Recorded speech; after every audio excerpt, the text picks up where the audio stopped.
The fluorescent lights of the office hummed a low, constant dirge that had become the soundtrack to my life.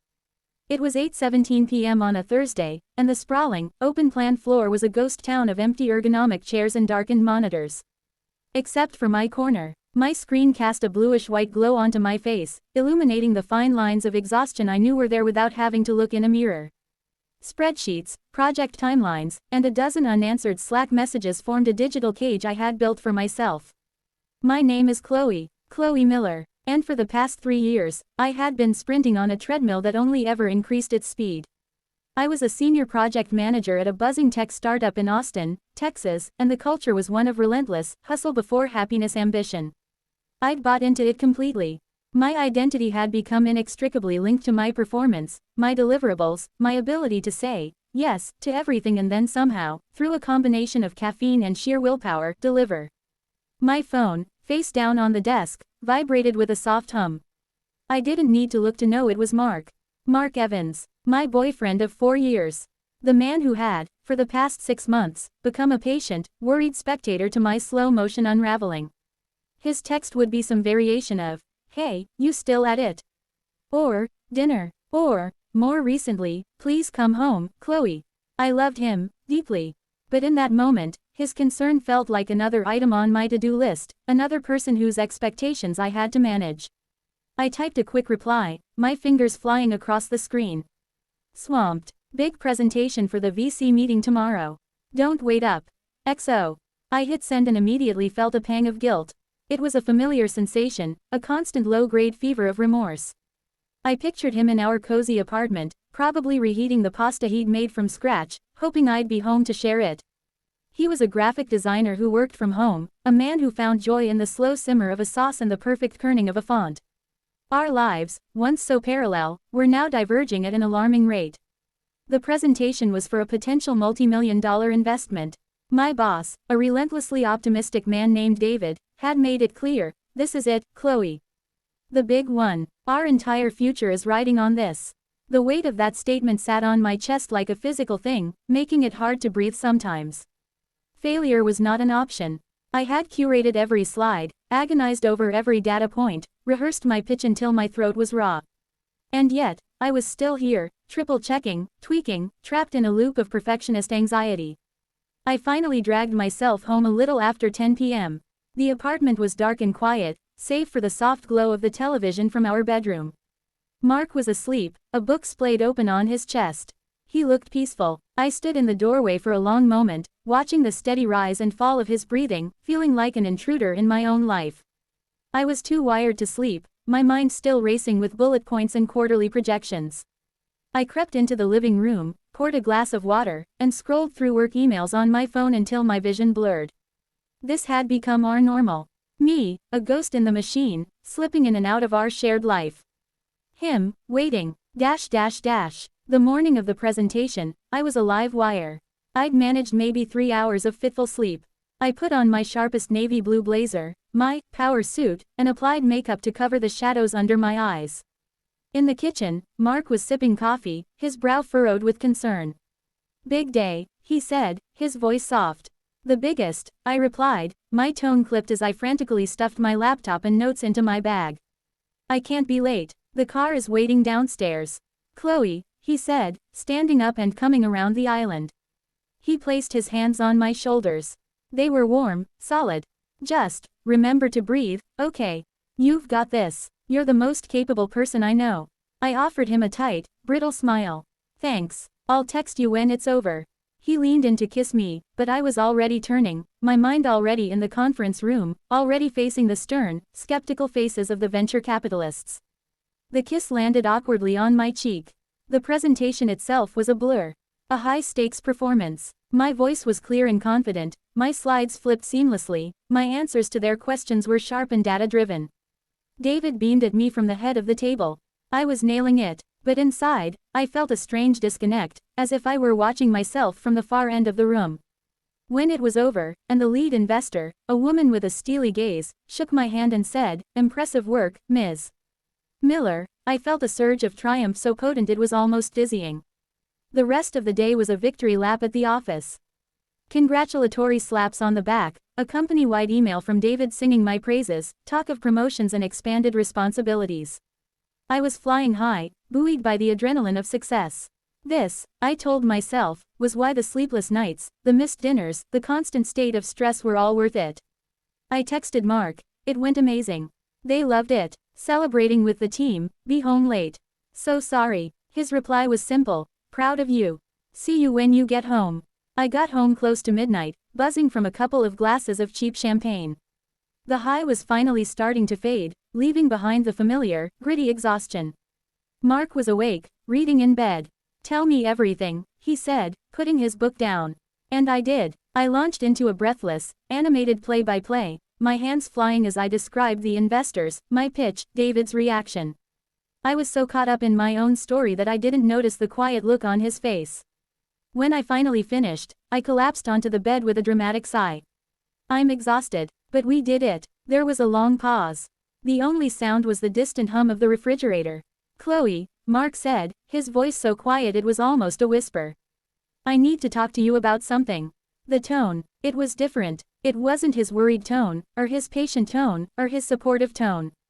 It was something new, something heavy. The last remnants of my celebratory buzz evaporated, replaced by a cold trickle of dread. "Okay," I said, propping myself up on my elbows. "What's up? Is everything okay?" He took a deep breath, his gaze fixed on the woven pattern of our duvet. "I'm worried about you, not about your work, or your success. I'm always proud of you. I'm worried about you, the you that exists outside of that office." I felt a defensive wall slam down inside me. "What are you talking about?" "I'm fine. A little tired, but this is just a busy season. You know that." "This isn't a season, Chloe. This is the climate." He finally looked at me, and his eyes were filled with a profound sadness that made my breath catch. "I feel like I'm losing you. You're never here. And when you are, you're not really here. Your body is in the room, but your mind is a million miles away, trapped in your inbox. You're constantly on edge. You jump when your phone vibrates. You haven't finished a book, or watched a movie, or even just sat with me on the couch for more than 10 minutes in months. You're running on fumes, and I'm terrified of what happens when you finally run out." Tears pricked at the back of my eyes, but I blinked them away angrily. This felt like an attack on the very thing I had just poured my soul into. "So what are you saying? That I should just quit? That I should throw away everything I've worked for because it's, what? Inconvenient for you?" "No," he said, his voice firm but still gentle. "That's not it at all. This isn't about me. This is about you. Look at yourself. Really look. When was the last time you laughed? I mean, really, truly laughed until your stomach hurt? When was the last time you slept through the night? When was the last time you felt peace?" His questions hung in the air between us, sharp and accusatory. I wanted to fire back a retort, to list all my accomplishments, to prove to him how wrong he was. But the words wouldn't come. Because I couldn't answer him.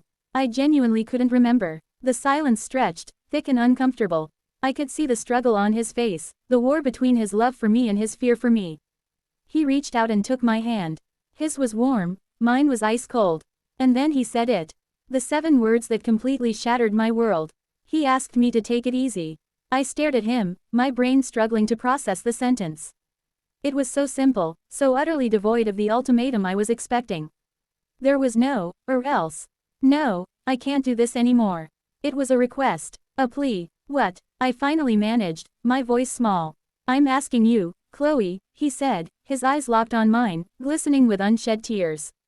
"I am begging you, for your own sake, to please, just, take it easy. Slow down. It's killing you. And watching it kill you is killing me." I was completely surprised, stunned into a profound, deafening silence. All the air left my lungs. This wasn't a fight. This was an intervention. He wasn't demanding I change for him, he was begging me to save myself. The defensiveness, the anger, the self-righteous pride, it all crumbled away in an instant, leaving behind nothing but a raw, terrifying vulnerability. The tears I had been fighting back finally spilled over, tracing hot paths down my cheeks.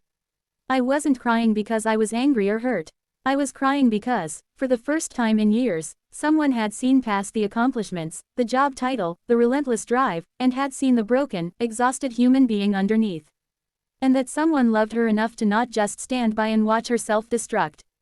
I couldn't speak. I just looked at him, at the love and the fear and the unwavering honesty in his face, and I slowly nodded. It was a small, shaky movement, but it was a start. The dam broke then. The carefully constructed wall I had built around my stress, my anxiety, my deep-seated fear of not being enough, it all came crashing down. I started to sob, deep, racking sobs that seemed to come from a place I had sealed off long ago. Mark didn't say anything. He just pulled me into his arms and held me, his hand making slow, steady circles on my back as I cried for all the lost sleep, the missed sunsets, the quiet moments I had traded for a shot at a success that suddenly felt hollow.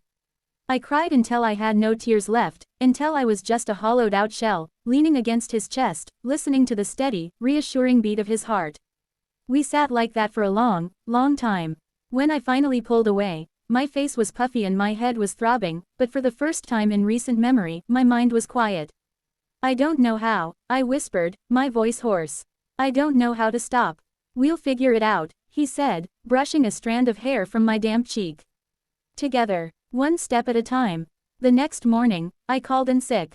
It was the first unscheduled day off I had taken in over a year. The sky outside was a brilliant, cloudless blue. I made a pot of coffee, and Mark and I sat at our small kitchen table, the morning sun streaming in. We didn't talk about work. We talked about nothing. We made a plan to go for a walk in the park later. It felt revolutionary. That conversation with Mark was the catalyst for a change I didn't even know I needed. It wasn't an overnight transformation. There were stumbles. I still checked my email too often. I still felt a jolt of anxiety when I saw my phone light up with a work notification. But something fundamental had shifted. I started setting boundaries. I left the office at 6 p.m. I stopped checking emails after 7.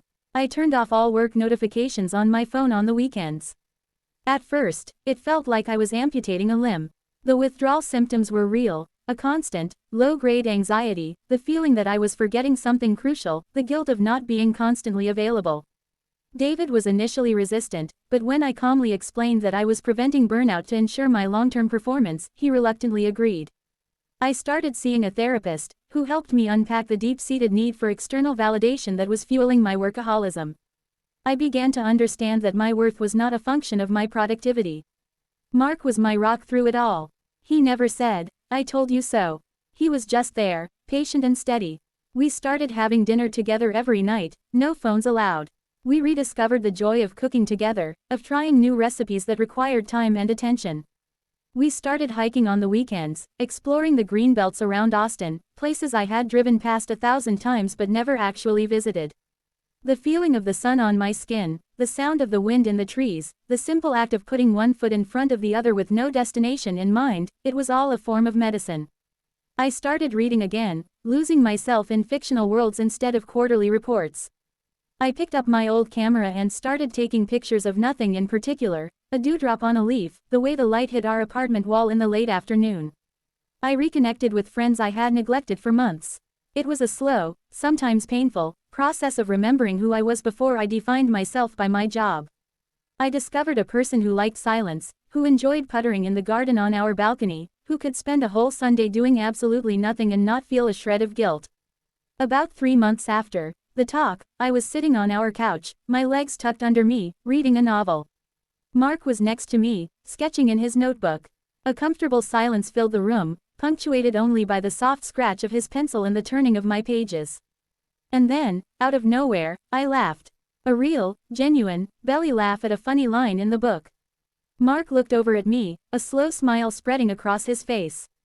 "What?" he asked. I just shook my head, still chuckling, and wiped a tear of mirth from my eye. "Nothing. It's just, this book is really funny." He watched me for a moment longer, his smile softening into something deeper, more profound. "It's good to hear you laugh like that," he said softly. And in that moment, I understood. He hadn't been asking me to be less ambitious, or to abandon my goals. He had been asking me to make room for my own life. He had been asking me to come back to him, yes, but more importantly, he had been asking me to come back to myself. The company got the funding. My career didn't implode. In fact, with a clearer head and a more balanced life, I became a better, more creative, and more effective leader. I delegated more. I prioritized ruthlessly. I stopped glorifying busyness as a virtue. The old Chloe would have seen taking it easy as a failure, a step back. The new Chloe understands it was the single greatest step forward I have ever taken. It was the moment I chose a life, a rich, messy, beautiful, and imperfect life, over a mere existence defined by a job title and a bank balance. He asked me to take it easy. And it was the hardest, and best, thing anyone has ever asked me to do. It was the gift of my own life, handed back to me at a time when I was too busy to even realize I had lost it. And I will be forever grateful that he loved me enough to see what I couldn't, and brave enough to say the words that set me free.